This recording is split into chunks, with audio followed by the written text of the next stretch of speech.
What's up, y'all? I'm Magno TV. I'm back.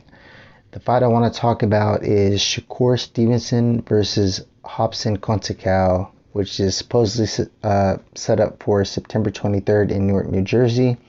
It hasn't been finalized, but I'm pretty sure it's going to happen. But first things first, let's get into Shakur Stevenson.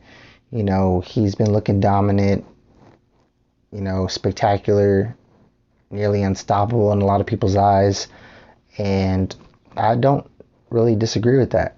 But you also have to look at the fights that he's previously fought, his last three opponents. Oscar Valdez, Jamal Herring, Nakathila. They were pressure fighters, and he did have a lot of advantages over those opponents. So that being said, he won't have those same advantages over Conceicao. So Robson Conceicao is a 2016 Olympic gold medalist.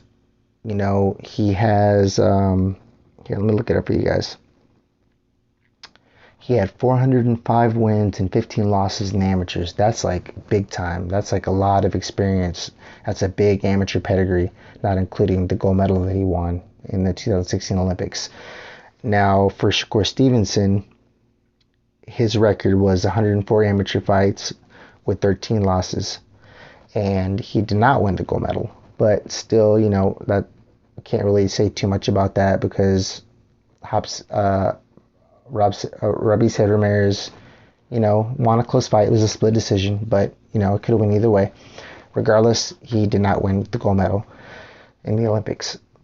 But now it comes to the abilities and how Shakur Stevenson will fight someone who is not going to have the same disadvantages as Shakur Stevenson's previous opponents.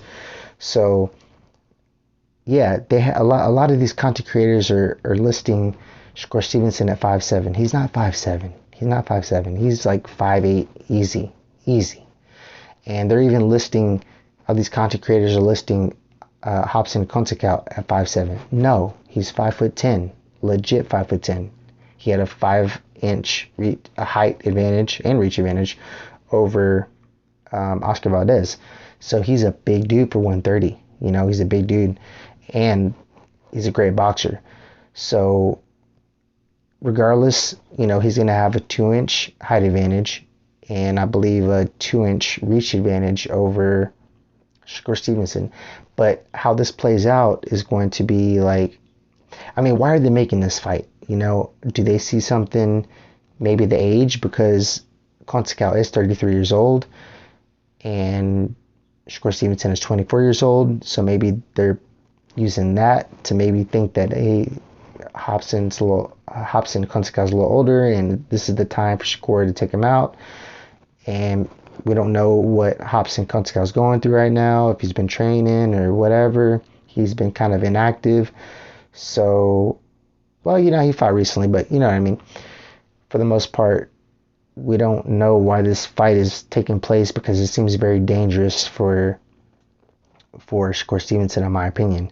Like I was thinking like Cordina would be the biggest threat, but Conceicao ain't no joke either, So it's going to come down to who shows up and really puts the game plan to use and makes the adjustments in the ring, because we all know that Shakur Stevenson will. Do I think Robson will win this fight? Probably not. It's also going to be in Newark, New Jersey, in his backyard. Do I think Shakur is going to win? Probably so, but it's going to be a good fight. I don't think Robson Conceicao is going to pressure him like the rest of the guys did. I think he's going to box more, kind of like he did versus the first half of the fight against Oscar Valdez, which he was clearly winning, up until he let off the gas, which was really, we still don't know why until this day why he did that. I guess he thought he had the fight in the bag or something, but regardless, he shouldn't have done that. But I think he's going to come into this fight a lot smarter, with a better game plan. He knows what Shakur Stevenson is capable of. He's seen enough of him, seen enough of his fights, and he should be ready, in my opinion, to win. But I mean, if we're just looking at the records alone, Conceicao is his 18 fights, 17 wins. He has that one loss against Valdez, who a lot of people thought that he was robbed. Um, he has 8 wins by knockout and 9 by decision. So his last fight was in January 2022 against Martinez, who he won, pretty decisively in a unanimous decision, 10 round fight. So he actually hasn't been inactive. He's been staying active. But the thing is, he's a big 130 pounder, like 5'10" with a 70-inch reach, and who knows what he rehydrates to after that weigh-in. He always looks huge. I mean, he could easily move up to 135 or 140 even, and probably be good there. That's why I think this is such an interesting fight. But on the other hand, Shakur Stevenson has his 18 total fights, 18 wins, 9 by KO. So that's like 50% knockout ratio. I don't know. That's gonna be a very interesting fight. I just don't understand why they're making it, because Conceicao is very dangerous. Maybe Shakur just wants to fight the best, but in my opinion, why not go after Cordina? Cordina would be the better fight in my opinion. But this is also a good matchup for him. It's a good name to put on his resume.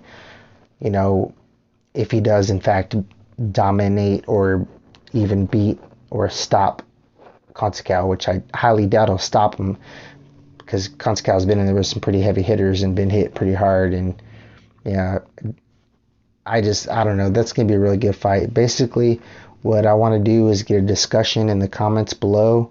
Like I always say, all corruption aside, we don't know what's going on as far as, the corruption involved in boxing. But as far as the matchup alone, it's very interesting.